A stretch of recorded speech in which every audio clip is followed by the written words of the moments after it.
This episode is titled The Worry Men. It came out on September 16th, 1993. Worry, worry, worry, I'm so painfully shy. Worry, you sang this last time. Yeah. Okay, well... no, you ruined it. You're ruining the vibe. Okay. Sorry, is this your special intro that goes on YouTube? Yes, it is. And it's also, you're doing because it's directed by Frank. And written by Paul Dini. Could not believe he wrote this episode. Animation by Dong Yang with layouts by Spectrum, featuring Kevin Conroy as Batman Bruce Wayne and Random Socialite, Efren Zimbalist Jr. as Alfred, LeVar Burton as Hayden Sloan, Mary Lou Henner as Veronica Vreeland, Roddy McDowall as Mad Hatter, Roger Rose as the Jaguar Shaman and Random Socialite. Jaguar, you gotta say it like you're from Staten Island. He drove a Jaguar. Is that how they say it? Okay. And then Vinay Watson Johnson, can I say it like that? As Dana Blessing and Random Socialite. All right, honorable mentions here. Dong Yang animated this episode and Spectrum provided the layouts. Both studios have produced many episodes we've reviewed, some of the best being Joker's Favor, Heart of Ice, On Leather Wings, The Forgotten, Vendetta, Eternal Youth, Perchance Dream, Brom's Reckoning, Shadow of the Bat, Holly and Ivy, The Laughing Fish, and Beware the Grey Ghost. Dun, dun, dun, dun, dun, dun, dun, dun, dun, dun. Sorry. Yep, I have to sing it when I say that title. For out of the darkness comes the Grey Ghost. Okay, we got director Frank Parr has been credited previously in our Be a Clown review as well as being a guest on this podcast. One time only, I think. And writer Paul Dini has been credited previously in our review of Joker's Favor, as well as being a reoccurring guest on this podcast as well. We got acting creds. All returning voice actors have been credited previously on this podcast in their first appearance on this show, such as Roddy McDowall in Mad as a Hatter, and Mary Lou Henner in Birds of a Feather. That rhymes. Are flocking outside. Well, Mary Lou Henner in Birds of a Feather. Come on, that's what I was... Can you make a rhyme? Come on, Mary Lou Henner in Birds of a Feather. Roddy McDowall. Checking on the weather. Oh, wow, this is... Yep. It's raining. I tip my hat to you, sir. Okay. Get it? Mad Hatter? Yeah. Oh, brother, this guy stinks! Welcome to the madness, bro. That's what Mad Hatter says. The Mad Hatterness, bro. You make it sound so common. Okay, new acting creds for this show. LeVar Burton, who plays Hayden Sloan, is also known as Geordie in Star Trek, or Geordie. I don't know how to say it. He could be just from Geordie. Could be a Geordie. He's the guy with the eye, the Cyclops thing on, right? Yes, I think. No, I don't know. I don't watch Star Trek, so I have no idea. Neither do I, but I thought I know the name LeVar Burton, and I'm pretty sure it's the guy with the Cyclops eyes from the Patrick Stewart stuff. I know, we're not nerds on this show, so we don't watch. We grew up with Star Wars, bro. Darth Vader, Darth Maul. Okay. Still love that my wife was like, why are they playing the Tottenham theme song in the Star Wars movie? I was like, what? I was like, first of two things. This is clearly Star Wars by John Williams. Second thing, that's the Tottenham theme song? She's like, yeah. And then when I started watching the games, I was like, oh, well, this is my team now. Is that the reason that you became a Tottenham fan, because they were playing Duel of the Fates? I've married into a Tottenham family, and I regret it because Tottenham sucks. I still support them. Unless we will reveal ourselves to the Premier League. Unless we will have our revenge. They need it. They need the revenge. They've not won shit. Come on, that's a Darth Maul and football joke. I'm hitting both corners here. Okay, what do you want me to praise you every single time you make a joke? Wait. It's too funny now. It's killing me. You're killing me with how funny you are. I find your lack of faith disturbing. Nah. No, that's not coming back. Okay, LeVar Burton, though, plays Geordie in Star Trek, Kwame in Captain Planet. He's one of the Planeteers. And he also plays Kunta Kinte in Roots, so maybe that's where you've heard of LeVar Burton as well. No, it's definitely from Star Trek. I didn't know that he did those other roles. I said your name is Toby. Kunta Kinte. Damn! Steve! What'd I say about hitting so hard, man? And then finally, we got Roger Rose, who plays the Jaguar Shaman. He's also had a brief appearance as a TV host in the episode Joker's Wild, but he's also known as Steven in Friday the 13th, Part 6. Probably just some random teenager that gets killed. No, I think I know exactly who you're talking about. Wait a minute. Oh, really? Are you serious? Wait a minute. Are you telling me? Sorry, I just who I think watched it a is? clip of the Batman, and Commissioner Gordon's always like, are you telling me? Wait a minute. Is it Stephen Freeman? In Friday the 13th? That's the name of the character, is Steven. But the guy who plays him is Roger Rose, who also plays the Jaguar Shaman in this episode, as well as a leopard seal in Happy Feet, and he also voices the Vision in Marvel Ultimate Alliance, the video game. Thought I'd get those out whilst you're looking. He's the dude that they added in when they wanted more kills, and he was just like a guy like banging his girlfriend on the side of the road when Jason shows up, and he's like, he was "Hey, Roger Rose in it? He was Roger in it? Yeah, all right. Let's talk about that. No, look, I have a headache, and I mean, I've been working out. I'm sore, and forget about it. it's a messy act, and what the heck? Great. Come on, give me great praise for this joke, bro. He was Roger and a Rose, bro, right? Like, oh God. What, too far? Do. Okay, utility belt of fun facts here. This episode makes it clear that the Mad Hatter in the DCAU is apparently English, despite his pronunciations of certain words sounding American. Yeah, I know. When Batman was like, "Was he English?" I was like, "I think you're way off here, Batman." Oh, I'm an Englishman, and I speak like this all the time. Yes. Oh. Yeah, I heard certain words where I was like, "He's not English. There's no way." Maybe if he's lived in America for a really long time and lost his accent. Can you believe it? He was just an honest native craftsman until I changed his mind about helping me. And then we've only got 2 facts here, the final one being near the end of the episode, while the Mad Hatter talks about wanting to buy an island, his animation is very smooth compared to that of the other characters, Batman included.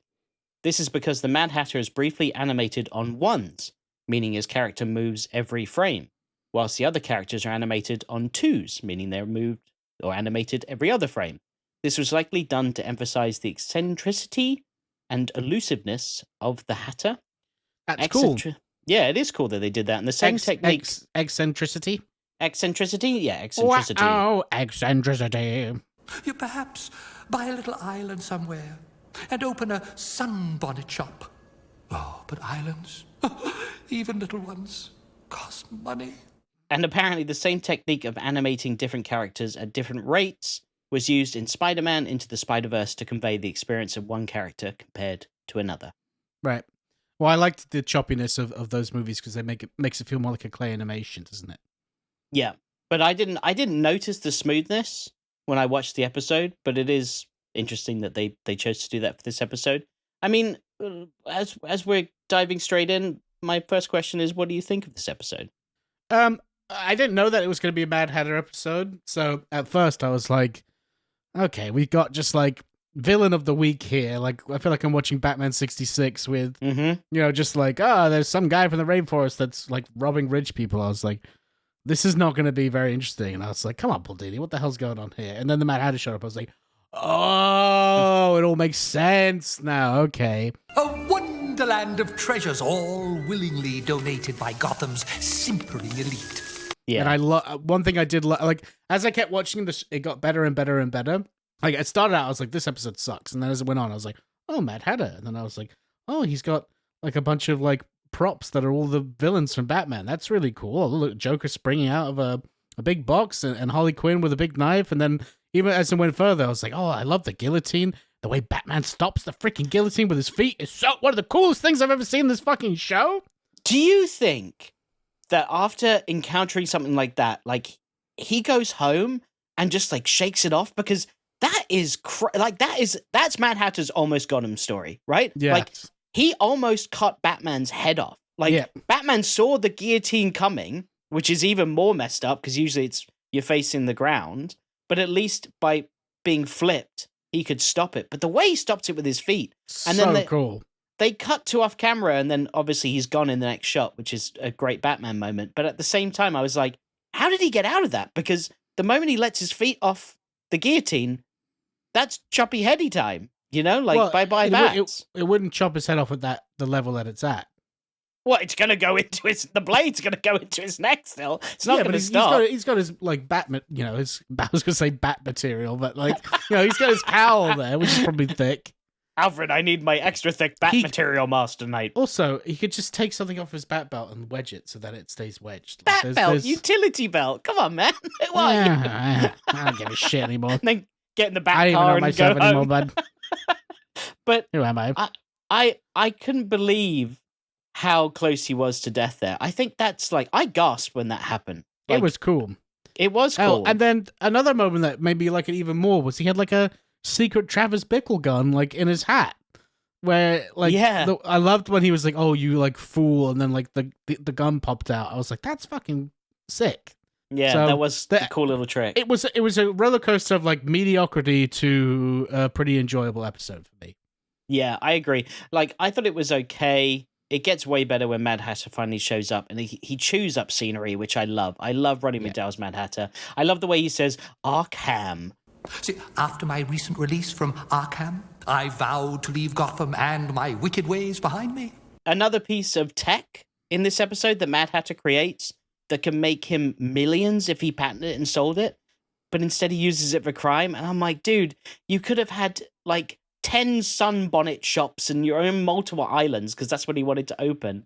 If you just patented it, sold it, like, you could sell this to people that suffer from insomnia. You could sell it to people that like in hypnotherapy.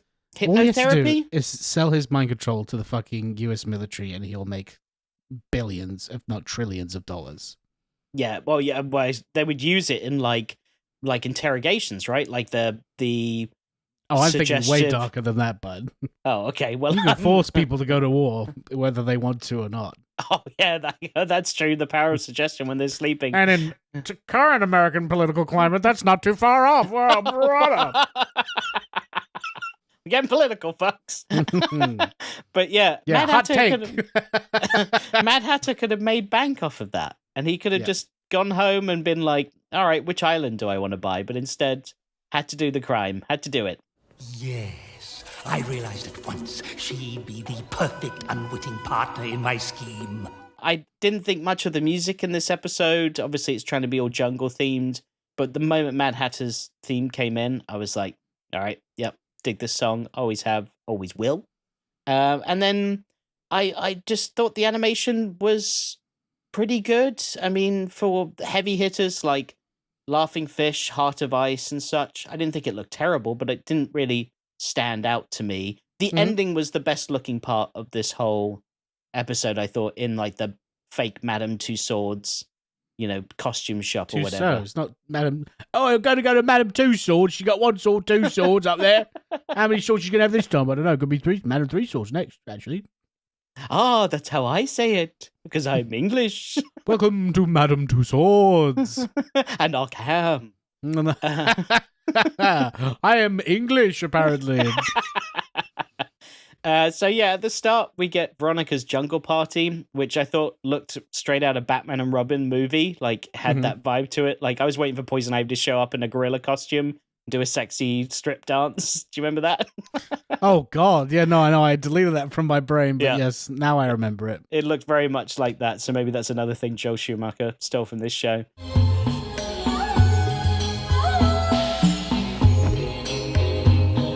And I thought it was typical rich white person taking on a culture's identity because they visited a place once, and they came back and they're just like, this is how they live, and this is, and it's this, that, and the other. But Veronica was trying to pawn off those like worry men. Like she was getting commission for selling them. She was going to everyone trying to give them to him. And I realized this is afterwards, this is quite a, like, from our family, it's someone would come back from a holiday where they had a wonderful time where they were like, oh, I spoke with the natives and they made these lovely things. So they're all little party favors for everyone. There you go. There's a little one for you and a little one. It's like, I get it would be in our stockings at Christmas, right? Like, that's where they'd end up. Oh, right. Everyone's going to love this. They'll write about it in the Christmas cards to me this year. Dearest, what was her name? Veronica? Dearest Veronica, I'm writing to let you know that we very much enjoyed the little tiny dolls that you gave us. We put them under our pillows, and lo and behold, good things did happen. See you next Christmas. Vote Conservative. Also, I'm missing £10 million. Do you happen But to it know doesn't where mean it's much to me because I'm fucking loaded. Ta-ta! It was also her trying to pawn them off. Yes, you're right. Like, it is that sort of exclusive, like, I've got something that you'll want because we're in this little bubble of rich people world. But I also realized that little bubble of rich people world over there. Yeah, but I also realized that it's probably because she had them under her pillow, and the power of suggestion also was give these to all of your friends, like constantly telling her to do that. So that's what made her do it. So yeah, there's probably a mixture of both. But when Veronica says to Bruce, she was in the jungle, she saw things. She saw things he would never believe. I was like, what happened on that trip? Like, what did you see that Bruce Wayne wouldn't believe? Don't be so smug, Brucey. When I was in the jungle, I saw some things you'd never believe. We played with dolls and toys and the power of suggestion. And I met a shaman who said... What did he say? I've written it down and I regret it so much. Oh, this is a written gag? Wow, okay. You got my full attention. Want to swing on my vine? Want to swing on my vine? Wow. I didn't actually have the... You were sitting there, and you were like thinking of a funny, and you're like, I'm going to write that down. I have make a sex suggested joke. I don't actually have one to swing on my vine. And then I ran out of ideas. I don't know terms. How do you do, fellow kids? I also thought that the Worry Men looked a lot like collectibles you and I would find in like a packet of crisps or like a chocolate bar Kinder when we egg, were yeah. kids. Yeah. Like Pogs or something like that. Like they looked Pogs, like little sweet. collectibles. I got some Pogs over here. They're pretty. You want me to bust them out? I'll bust my Pogs out. Little show and tell. I mean, they look, Pogs, like, baby? They look like little Pokemon as well. Like, gotta collect them all, little Worry Men. I have the complete Walker's Star Wars Pogs that we had as kids in the. You remember those? Cut to you saying a moment ago, we're not fucking nerds. We're nerds in a different way, bro. I have Walker's all the Crisp. Pogs. Ever heard of them? Yeah, I got Han Solo. No! It's no longer a collectible! Oh! What a nerd. So the Jaguar Shaman appears on the rooftop looking like an extra out of the Lion King Broadway show. And I was like, Yes, where they do look like they're in The Lion King. I was like, where are we going with this? Why are they dressed like that? The henchman slightly reminded me of like the Frank Frazetta, what's the character called? Where he's got like is it a wolf head or something on him, which I thought was kind of cool. Oh, I think I know what you're talking about. Yeah, actually, that's true. There is a little bit of that vibe. But if I was Batman and I came across this guy throwing jungle-themed toys at me and dressed like that, I'd think about quitting. Because you think about it, you go from like classic villains like the Joker, Two-Face, Scarecrow, and now you're fighting guys who thinks they're Zeus, an old man like who's walking around fucking with a puppet who thinks he's a gangster, and now hey, Scarface is dope. Yeah, but if you're Batman, you're thinking like, what's been going on recently? The trends here. Yeah, but how is that different weird. than the other people? Like he's like, you see these guys over here, they got some class. Two-Face, cool, right? Two ways. Yeah. One and two. Riddler, oh man, a real brain teaser, not just a physical fight for me, but a mental one as well. Joker, fucking literal wild card. You never know what you're gonna get with a Joker. And then you got the guy that threw the jazzy tennis ball at my back. And that's about where I crossed the line. Or the guy that thought he was Zeus with a lightning bolt. He was eating gyros all day, and I know that's not how you pronounce gyro. Internet. Looking at you, Internet. Not classy. Not classy at all. Déclassé. French. Classy? Then this scene also has my love that Batman moment when he catches the shaman's throwing weapon that looked like it belonged to Blade, by the way. Oh man, I would love to give me some new Blade Marvel. You know, I'm desperate for it. Oh my god, just thinking about him chucking that fucking bladerang and like going and slicing all of those vampires' throats and him catching it and then showing us his big old teeth smiling. Oh, I love it. You'd think he would call it a batarang because of vampires and bats, but Batman's like, nope, I got that shit on copyright, bro. That's copyright, bro. That's DC. He's like, okay, bladerang. Marvel's cool. He tries to make it like, no, that works. Like, that's way better than batarang. And he knows deep down. It's got literal blades on it. And it goes rang, rang, rang, rang, rang, rang, rang. So it's better. It's not a knife. It's a blade's blade. Not a single scratch on it. I'll buy two. Anyway, yeah, it looked like something out of Blade's arsenal, but the love that Batman moment for me is when... All it was, it looked like something out of Blade's arse. I didn't hear the rest of it. But it looked like something out of Blade's arsenal, and he was standing there looking all cool. Batman music plays. That's my love that Batman moment. That's the longest I've ever taken to explain my love that Batman moment.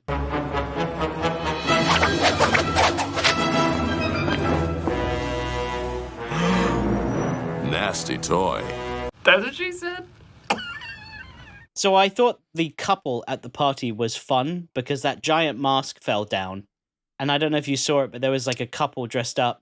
And the short, husband, old guy, yeah. Yeah, he jumped onto his wife and she just held him, like she supported his whole weight and just held him there. And I was like, that's quite sweet. Like that little exposition there. You don't need to know much, but you know, she's obviously like, she's the strong one, you know, and he's just like, hold me. No, it's fun. I'm sure they're into some weird stuff as well. Well, that's what you would assume. You're like, everyone's into weird stuff, right? We're all doing weird stuff in the bedroom, right? Everyone. Then that makes it not weird, right? It makes it normal. We're all doing normal stuff in the bedroom. Everything is normal. Right? Everything is normal. Everything is normal. How did the shaman suspend himself under the gargoyle like Spider-Man when Batman's looking for him? I was like, what? Superpowers, bud. He was just sticking to it like Spider-Man. Maybe literally. He was clenching his butt cheeks onto a piece of the gargoyle, like, whoa! Like holding his whole body weight, looking down at Gotham, like, you gotta clench or you're dead! You did all of those Kegels, now remember! That's right. Kegels. I mean... Have you ever done Kegels? No. Yeah, everyone like started to do that for a while. They're like, so I'm supposed to just clench my butthole a couple times a day, and it's like it's good, right? Is it still good, or has that been disproved? I don't know. Should I be kegling? Because I tell you what, kegling right now. And I know the audience is too. Let's kegel together, audience. 1, 2, 3, 4, 5. That's some fast kegling. You're not holding it for long. Oh, you're supposed to hold it for a while? 1, 2. The funny thing is I'm actually doing it. I am too. You were counting along with my counting? Yes. You're like, oh, that was a sick rep, bro. Are you supposed to do them slowly then? I don't know. I've never done them. Kegel experts, write us in. This is every episode now. Where does steam come from in vents in the city? I know, now we're like, I'm too lazy to Google anymore, so... Excuse me. I'd like to ask you a few questions. But yeah, he was sticking to that gargoyle like Spider-Man. I was waiting for like Willem Dafoe to look up. You know what I mean? Like doing that little like Green Goblin face of his. It was the exact same scene. Bit of a slob, isn't he? All brilliant men are. So we get another incredible line from Alfred in this episode when referring to Bruce's question as one of those funny Riddler questions or whatever he says. I love that. He's like, this isn't one of those Riddler questions, is it? And I just love the attitude there behind Alfred's voice. Oh, for fuck's sake. Do you think he'd like, you know, when we were young and you said you would like come to our mum and say like, I'm reading this great Batman story and it's this and that, and she would just like placate you. Do you think nice, Alfred does that with Bruce all the time? You know, that's such a funny concept. It's like, Like, he's just doing the washing up, and it's like, how was your day, sir? Batman comes in, and he's like, oh, you won't believe it, Alfred. I thought the Joker, right? And he was taking all the fish in the city, and he was turning them into laughing fish, right? And he was trying to make money off of it because they had his identity. Oh, wow, that's amazing. Yeah, so anyway, so I went to the aquarium, right? And Bullock was there, and he got eaten by a shark with the Joker's face on it. Wow, yeah, no, that sounds like a pickle, but you did get out of it, didn't you? Well, yeah, I did get out of it. I always get out of it. Yeah, you always do, so yeah, that's very good. The Joker might be dead. Oh, well, that's good, I suppose. I'm sure he'll pop up again, don't you worry, sir. I am worried about that, actually. Is he coming back or not? So I've asked you to take out the garbage 3 nights now, and you haven't done it. You are my butler. I crossed the line at garbage. Fine, but you're not getting any dessert tonight, and that's final. Batman eating dessert is a very funny image. What do you think is his favorite? It's like what you had when you were a teenage stoner. You come home in the middle of the night. He's like, just gorge. All the ice cream and whatever's in the fridge, bro. It's cheat day. Oh, no, you know what? He gets a chocolate lava cake, and he's like, Alfred, this reminds you of the time I fought a ninja on a lava-exploding volcano. That's nice, sir. You were there, nice, Alfred, do you remember? Not really. Wasn't that bad. I don't know if I've said it on the show before, but I remember the exact moment that I realized that my mom did not care what I was... Like, you know, it's the classic thing where kids go like, hey, and you know what else? Like, and there's this dinosaur, and he's got this, like... I remember when I realized I was doing that as a kid, and I stopped doing it ever since then. I don't know how old I was, but I was just talking to my mum about, I believe it was... The Long Halloween. No, I think it was Pokemon. Oh, you've said The Long Halloween before, so this story, like, what are you, the Joker? Want to know how I got this, my mom to ignore me? I just asked if have I told this story before? You said I have, so forget it. Yeah, it's The Long Halloween, you said, and you were like, you'd like this book because of this, this, and this, and she said, no, that's nice. That's a different scenario. Okay. That's when I suggested to our mother to read a book that I really liked that was a Batman book, and obviously she was like, I'm not going to do that. Like, get out of here. What a nerd. No, I remember talking to mom about Pokemon and being like, yeah, so, you know, Pikachu, you have to use the Thunderstone for him to evolve into Raichu because he won't naturally evolve. Did you know that? She's like, what? Like, she just stopped paying. She's like, yeah, that's great. I was like, she doesn't fucking care what I'm talking about. Like, this is juicy stuff about Pokemon Red and Blue. This is good 1999 information. She just turns around and goes, Mom, shut up. You're not cool. Pokemon's for losers. She bought it for me, so... To shut you up. Did not work. Made me talk even more. Be more like your brother. He's so cool. He already has sexual thoughts, and he's free. So you're nothing then. You're 0. Yeah. Oh, this 0-year-old is so fucking lame. Have you read 0 Year? It's a great book. It won't be out till like 2019. Like, you'll be dead. Fucking hell! It's the darkest joke I've ever made. Too far. God. Oh man. No, she was alive during 0 because that's when I graduated university, which was like 2013. Okay. So. It'll be your 0 year. Counting down. Oh, God. Cancer. Gotta laugh, apparently. Gotta laugh. The only thing you can do. And if your mom died of cancer, write in, because we understand it. Yeah. We may deal with it different ways. We shut it down with the brown, baby! Welcome to... I was a thin man when my mom died. Not anymore! Do we have warrior men under our pillows? I feel like we're going in a very different direction here. Has this been suggested to us? Use the podcast for therapy. Yeah, well, I don't take therapy, so you take it? Take it? Is this something you take? Yeah, exactly. You take 2 therapies and call me in the Call morning. me in the morning, yeah. Take 2 of these and call me in the morning. I have definite problems that I refuse to go and sort out. Anyway, back to Batman. So I normally save this for fit check, but it was so weird and cool to see Bruce rocking a fedora with his usual mustard yellow and brown. Did you notice that? It's very brief. He like walks into his office. No. And he's got a fedora Oh yeah, on. when he's whistling like he just like had sex the night before. Yeah, like he's Ron Swanson wearing his red shirt. Yes. Oh, he's got his spicy mustard on today. Bruce got laid. And he's paying him too. But yeah, he What? came. He had a case of money, so obviously transaction. Gotcha. Yep. It's an expensive piece of ass.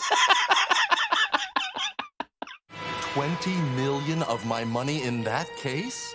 I hope you're not going to take it out of my salary. Yeah, but he tossed his coat. No, he didn't. He tossed his hat on the coat hook. And I thought that's a nod to James Bond because it's a very Connery move. Like Connery would come in, always toss his hat onto, the hook next to Moneypenny and do a little, like, tete-a-tete. Is that it? You say tete-a-tete? I don't think I've ever said that in my life. What is happening today? What is tete-a-tete? That sounds it's like a French, like... a raw meat dish, like mise en bouche. Oh, God. Is it mise en bouche? Is that it? I don't even know. Tete. Is that like David Arquette's brother or something? Hey, Tate. Yeah, private conversation between two people. A short Didn't like chat. my David Arquette joke? I missed it. I was looking up tete-a-tete. Yeah, you're watching in the edit. Anyway, and not to do James Bond Connery, as he has a little tete-a-tete with Moneypenny. There we go. That's where I want it. And he's having now you were getting my tete-a-tete. James, where on earth have you been? I also don't know if I liked cheerful whistling Bruce. Like, he was so chummy and fake. He's like whistling and just being annoying. I was like, shut up, you're Batman. Working it, wait, man. Like, fucking hell, Bruce Wayne, shut the fuck up. I'm trying to work. We all know you have money and you got laid. Isn't Gotham just beautiful? I've never noticed. Lovely this time of year. Yeah. You could actually smell the blood coming from the rain that's been absorbed into it. Ah, lovely, lovely blood rain. You ever wonder where the steam comes from on the streets? Yeah, I always thought it was big laundry machines. All the laundry in Gotham just coming up at once. Smells great. You do. I mean, it's a nice idea. Pump a stinky city for this fresh laundry smell. Delightful. You won't smell that homeless guy who just shot himself 10 feet away from you. Who wants to smell that? I want to smell some dry cleaning, baby. Do you smell it? That smell. A kind of smelly smell. A smelly smell that smells smelly. So how much of a hit do you think losing $20 million was for Bruce? Do you think it was a big hit? Is he a millionaire in this show, or is he a billionaire in this show? I think that they've said millionaire, not billionaire, because it's the 90s, and it was less likely to be a billionaire back then. Then he's probably got like probably half a bill. So that's what, like, is that 5%? 2%? Yeah, I guess it's not a huge hit, is it? No. I was wondering, like, is Alfred out of a job? Because there goes your inheritance money, Alfred, out the window, literally. Inheritance money. Oh, when Bruce dies, I'm going to inherit so much money. Nope, there he goes. The Shaman just took it. Yeah, I'm not going to get it back. I can't be asked. He gets a bill, and it's like, Lion King on Broadway. When did I invest in this? It wasn't much money, so it's gone. Unbelievable. And you have no clue how this could have happened? I do now. It's also a blink and miss it moment, but when Batman and Alfred walk to the edge of the cliff in the Batcave, you can see a river and like a... I noticed that. Did you notice that? And that's definitely the cliff edge where they go to the bathroom, right? Like, that's They've for sure. gone to the bathroom so much that now light is reflecting from the amount of waste that they put down there. That means there is a level. And the Batboat's in it. You turn on the engine. Just shooting it all everywhere. Is the Joker's smelly barge back again, sir? I believe it was known as the smelly barge, wasn't it? And we all went, smelly, smelly barge, smelly, smelly barge, smelly, smelly barge, smelly. Sorry, I've been smoking a lot of weed in the back cave. Ever since we installed that device, the, toxic gas robots, I have not been using it for robots, Master Wayne. Yeah, you said he's just going all the little pipettes, like taking hits.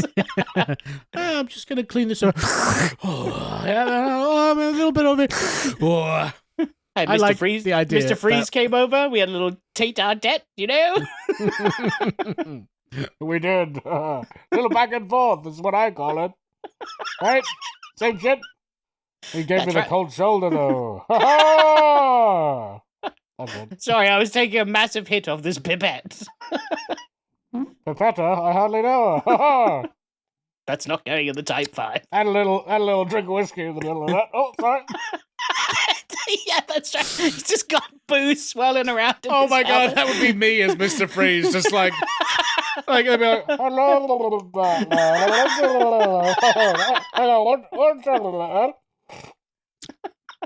yeah, now I can speak. Oh, a little bit wet in my mouth. Oh, I'm a little bit tipsy, I'm not gonna lie. What was I doing? Freezing the entire city? Whoa, someone freeze my bank account. That doesn't make any sense. We're gonna go with it anyway. Freeze frame. Batman's trying to understand me. It's like, you're getting more and more drunk. I don't know what you're saying. Oh no! It's got over his eyes. Gotta get rid of it somehow. This is worse than this hot soup. I actually punched myself in the cheek there. Oh my God. Ooh, what was that stuff? Tennessee whiskey. Another thing I noticed about this episode is there's a lot of birds flying around. Did you notice a lot of birds in this episode? Like, I thought they were going to be tied into the plot. Like, there's birds at the start. There's birds at the start. There's birds outside Wayne Enterprises twice. Like seagulls, pigeons on the ledge outside of Bruce's office. And then when Veronica's dropping off the jewels, there's like 3 seagulls that are following her. And then there's seagulls like on these posts in the water after the boat scene. And I was like, why are there so many birds at night in Gotham as well? Like, it's just a weird time for birds to be around. And the animators had to animate all of that. It's weird. Miss Vreeland? Huh? But I have no idea, but we want you to know Gotham has, like, extreme bird rules. Pro-pidge. Pro-pidge. They're pro-pidge. There we go. Right. Little throwback for the old crowd there. Little throwback. Little Spider-Man the Animated Series. Pepper him on your Pidge. Steak. Your pidge. Your pidge. That sounds dirty. Oh, she really peppers my bitch, if you know what I'm saying. I don't. What are you saying? How do you do, fellow kids? I also thought that the Shaman versus Batman boat fight got You intense. keep saying Shaman, where I always say Shaman, and I say Shaman because that's what Bruce said at the end. You say Shaman and I say Shaman. You say Arkham and I say Arkham. Shaman, Shaman, Acom, Arkham. Let go the whole thing off. That's a lovely, lovely voice. Shaman? I don't know. I just feel like Shaman is like, I'm pretty sure I grew up with a shaman in New Jersey, you know? Hey, I'm Arthur Shaman. Like, it just sounds like someone's last name. Oh, I was like, there was a shaman in New Jersey? Yes, there was. The New Jersey Shaman. And he tell you what your toppings you want on your czar. Oh, green pepper and bacon. Yeah! And onions. You'll like it in the future. You don't like them now, but you'll love onions when you're older. Bruce said shaman, so I was like, all right, if that's what he's saying, then I'll say that. What do you say? I say shaman. But yeah, shaman. Okay, well, shaman. Shaman. Blayman. A blahman. Bleep, blah, blah, bleep, blah, blue, blah. Look, batarang, bladerang, it's all the same thing, baby. But the Shaman versus Batman on the boat fight got intense real quick because when he first fought him on the roof, it was like toys, but then they had like spiked bats and knives. I was like, whoa, when did that happen? They went from 0 to 60 real quick there. What was that ball with the jazzy pattern on it? I don't know what it was supposed to be besides just a rubber ball that like hit Batman in the shoulder. Is there a game they play in South America or something? Like, is it like with the scoop thing? Is that South American? What, lacrosse? Is that what you're thinking? No, well, that's a very good, understandable guess. It's like a hand scoop version of that, and it curves around as well. Oh, do they have a version of this in Batman Beyond where it's like future? Is it like Rollerball as well? Like the movie? Yeah. But yeah, I don't know. I just thought that all of a sudden they had all of these weapons, and I was like, when did they have time to fashion those? Do you think he fought Batman and he was like, okay, toys aren't working. Let me get a fucking piece of plywood and hammer a bunch of thick nails through it. That's a valid point. He may have come up against Batman and been like, I'm going to need a bit more than a jazzy rubber ball to take this motherfucker down. So I'm going to get a fucking knife. It's not a knife. Yeah, and or some guns, guys. Like, welcome to the Western world. Christ. Yeah. When in Rome, when in Gotham. Yeah, I agree. What's it called? The Chicago typewriter on ya. I've never heard that before. That's great. That's the classic name for it. I've never heard that before, ever. I like it a lot. Yeah, also the bat looked like, I don't know, Triple H's like barbed wire bat from back in the day. You know what I mean? From his match against Mick Foley? Yes. No Way Out. Or Cactus Jack? Yeah, or Cactus Jack, yep. Was it No Way Out? Yeah. Well, I think the first one was Royal Rumble 1999. But maybe it was Royal Rumble. I think you're right. I've been rewatching a lot of it recently, so... 2001? Yeah? 1999. Was it really? 99?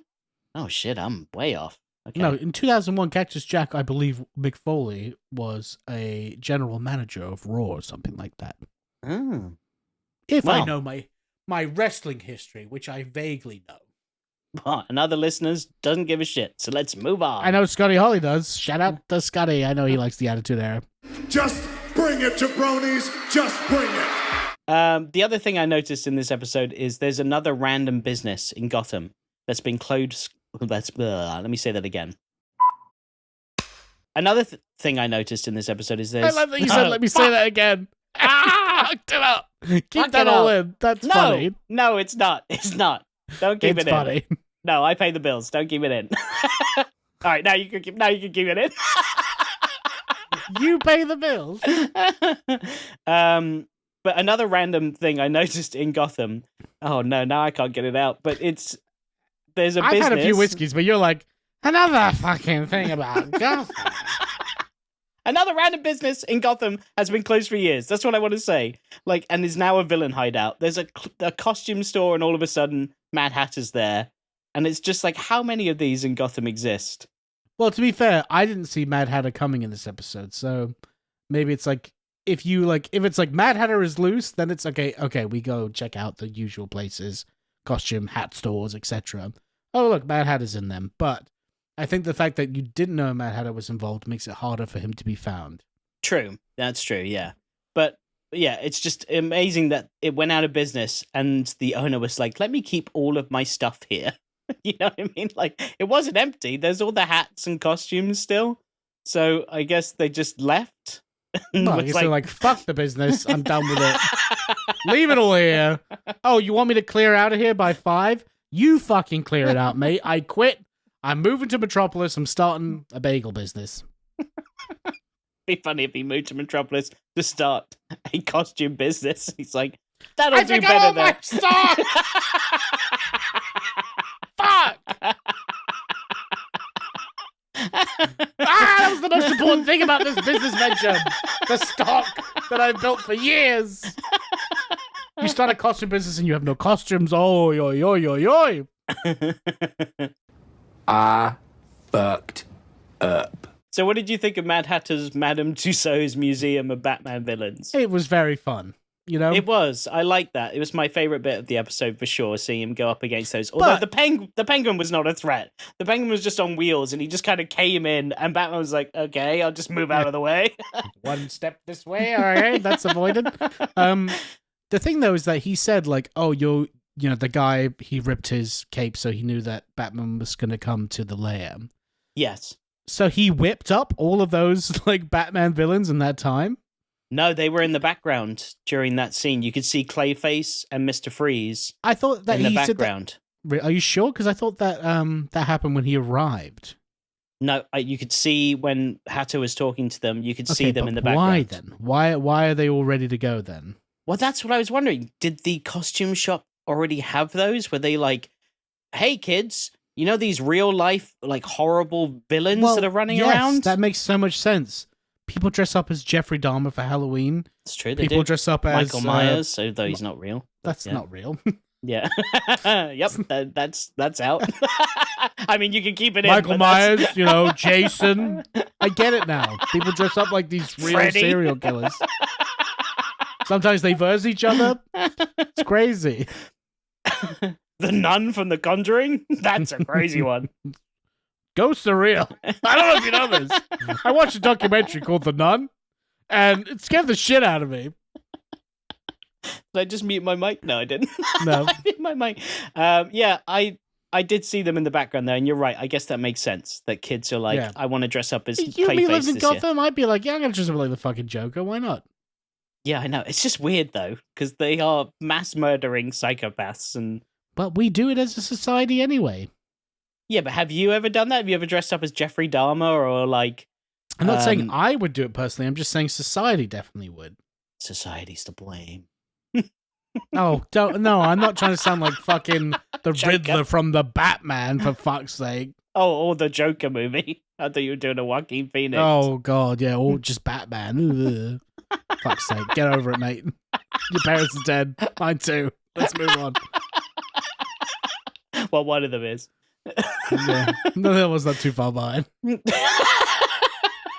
Too far! God! It's a very cynical episode today. It is, yeah. I'm a bit worried, man. But how do you think Batman didn't know that the shamans were real in the museum? Shamans. Because they were clearly dressed the exact same as Yeah, the people he like fought. stopped and he looked at them and he was like, Yeah. You guys gonna beef with me? And they're like,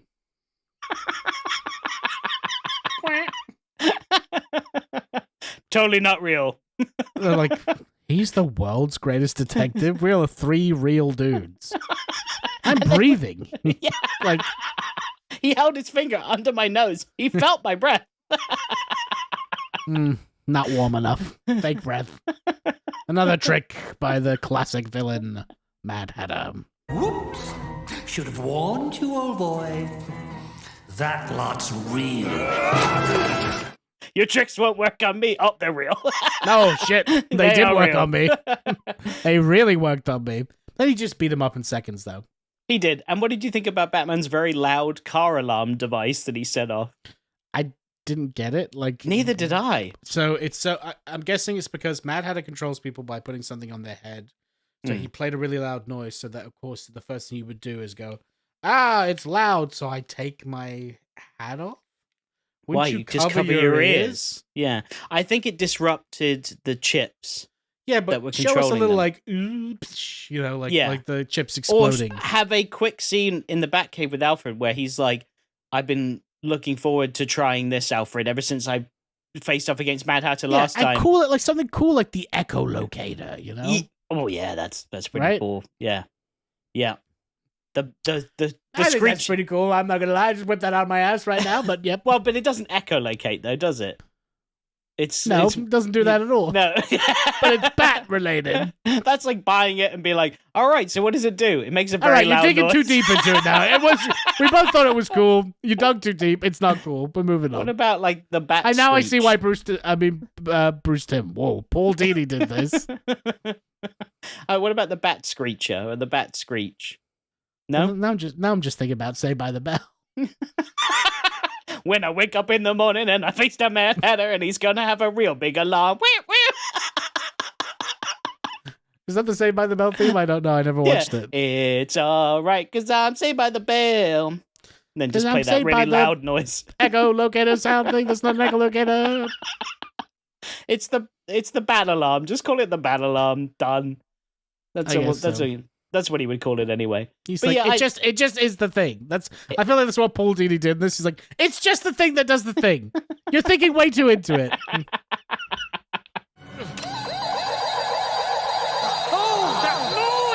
Why didn't he use it the moment he arrived at the costume shop instead of being like, okay, I'm gonna face all these guys and go through the. Hey everybody! Yep. Yeah, you take one. Yeah. What's going on here? Oh, yeah. Oh, big one for you. Yeah, you got the biggest hat. Yeah. Matt had it. Oh, it doesn't work on you. I'll just punch you then.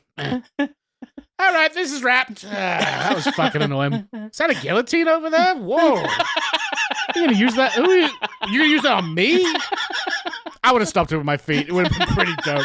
You know what? I'll get in it and just do it anyway, because like you gotta see it. Pretty cool, right? Oh, how do I get out of this now? Where's my echo alarm? Echo alarm. Bat. You know what it is. It's a workshop right now. Me and Alfred are workshopping it. You don't know him. He's not real. He's a computer. I'm gonna go. Is that Two-Face? And what's going on here? Is that Clayface? Did you have a whole thing planned for me? Nah, I'm sorry, bud. I feel bad. I would have gone along with it, too. It looked kind of fun. Can I just set them off anyway to see what they do? Penguin? Well, that's not good, is it? I mean, I would have beaten that. Nah. Whoa, Holly. Okay, all right. Sweet. I see what's going on here. Yeah, big knife. Oh, a big scary Joker coming out of a jack-o'-lantern. Nope. Jack in the box. I'm a bit bored of this now. You're going to jail? Do you go to jail? Oh, you're crazy. You're one of the crazy ones. Sorry. I fight so many people. Like, some of you go to Arkham, some of you go to whatever it's called. Oh, you are crazy. You this British guy, rascal. Yeah, he's like, I'm taking you in. This guy believes he's British. He's crazy. You got hit on the head and he thought he was English. See, after my recent release from Arkham. After the whole scene of Batman taking down Mad Hatter, we cut to Wayne Manor at the end, and Bruce and Alfred are putting away the money. Bruce is holding one of the Shaman's weapons, however you want to say it. Shaman. Oh my god. Shaman ding dong. Adam Sandler. I have to have. Did you see the Oscars? Yes, I did. Yeah. Did you see with Adam Sandler? Yes, in the outfit, and he goes, Timothy Chalamet. The Chalamet cracked me up so much. It's not even that funny. It's just he's obviously Adam Sandler didn't have written lines. He was like, "Oh, we'll just wing it." Yeah. So he was just trying to work away. Like, yeah, we're gonna go play beer pong or whatever he said. Yeah. And then the moment he saw Timothy Chalamet, he stopped what he was saying and he leaned down and leaned into his ear and went, Chalamet! And it was the funniest thing I've seen in the longest time. I was in tears this morning.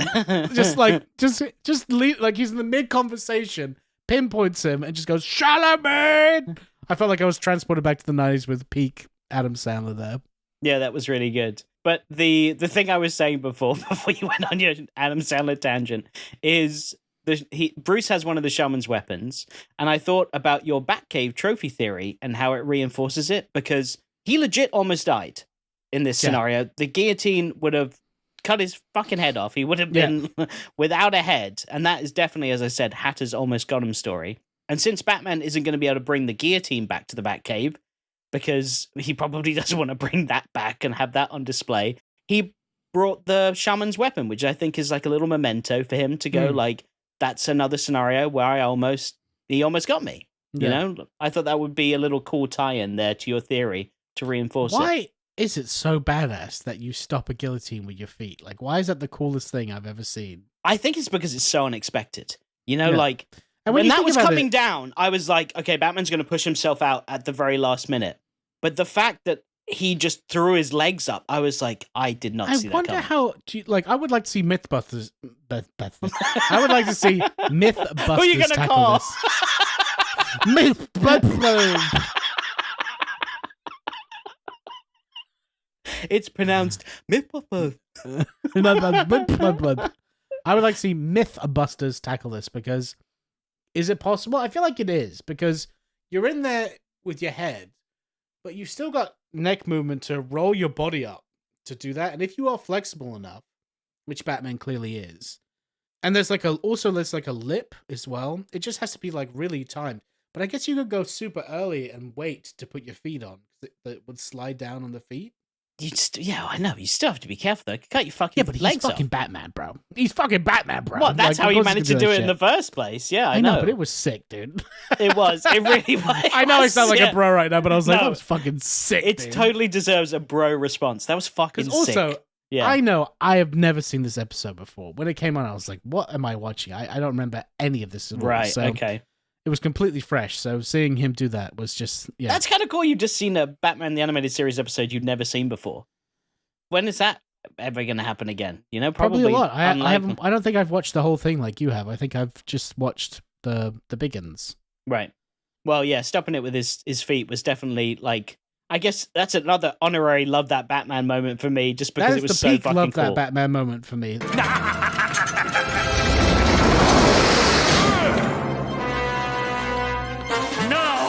As a villain, I would be a superstitious, cowardly lot after that because I was intimidated. I was like, that motherfucker stopped a guillotine from chopping his head off. I was like, with his feet. Yeah. He's unstoppable, right? Yeah. That was totally wicked! Again, he'd go home and tell Alfred, and Alfred's like, that's nice, sir. Yeah. I stopped a guillotine with my fucking feet, Alfred! That's nice. Take out tonight, sir? Yeah, I guess. Kebab. What do you want to watch, sir? What's on? Nothing's good on, Alfred.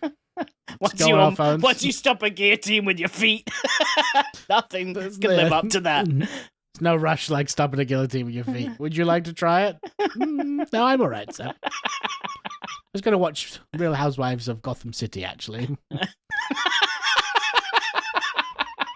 Have some pasta.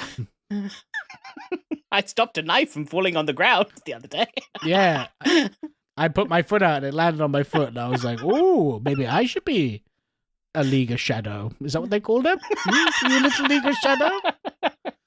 No, I was a ninja of the League of Shadows. Oh, officially ninja. Well, no, but I mean, we wore scuba gear, and scuba is not ninja, sir. You never really do commit, do you, Bruce? You never really commit all the way. Tell me, Alfred, what's an ancient Mayan witch doctor doing on a Gotham skyscraper?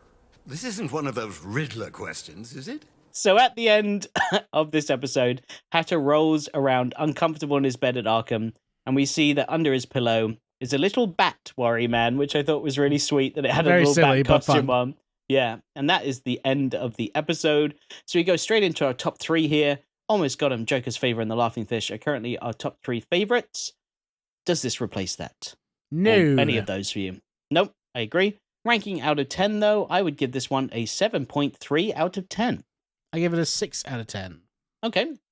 Not bad, not bad. I always rank a bit higher anyway. I liked, as we said, Mad Hatter jumped this up for me when he finally came into the It episode. did. All right, a 6.5 out of 10. 6.5. And then Fit Check. Bruce rocks a tuxedo in this episode, as well as a blue bathrobe and a brown fedora. And Veronica rocks an explorer outfit, and then later on she rocks a purple trench coat and hat that would make the Joker raise an eyebrow. It was very Joker-esque purple trench coat and hat. And Mad Hatter wears a poncho and sunglasses in the Amazon and looks like a guy who would definitely offer you a joint at a Fish concert. Hang out with that guy. Have you tried this? It will make you say words differently, like Arkham. Take a hint. I'm British, apparently. I'm going to send it all the way to Weed Manor. Oh no, Hatter on Weed Manor. I didn't even want to think about that. Oh, so when I was traveling across the 7 seas and I saw all these things, you've got to stop. Seriously. You are hogging and telling stories about your travels. This is like watching a family, Do you think he would take his hat fill it with smoke, and then somehow make a bong out of it, like pull it down, like the atomic bongs. Like that's he uses his hat for that. Just like ooh, as he pulls it down. That's he exhale as you release it. I've hat boxed. My skin has absorbed all of it, and my eyes. I'm in Wonderland. Nerd. Fucking lame. The next episode that is going to be the one that we review, that was a weird way of saying the next episode we're reviewing, is the episode Sideshow. Do you know anything about that episode? Is it about collectibles? Is it about stuff like this? Sideshow collectibles? Nope. Then not. I'm in, baby. Not a sponsor. Pew pew, I'm an adult. Pew pew. Sideshow is a Killer Croc episode. That's all I'll say. I don't know if you remember anything else about it. But we're getting some Killer Croc action next week. I like Killer Croc. I like Killer Croc too. So come back next week where we'll be reviewing that episode.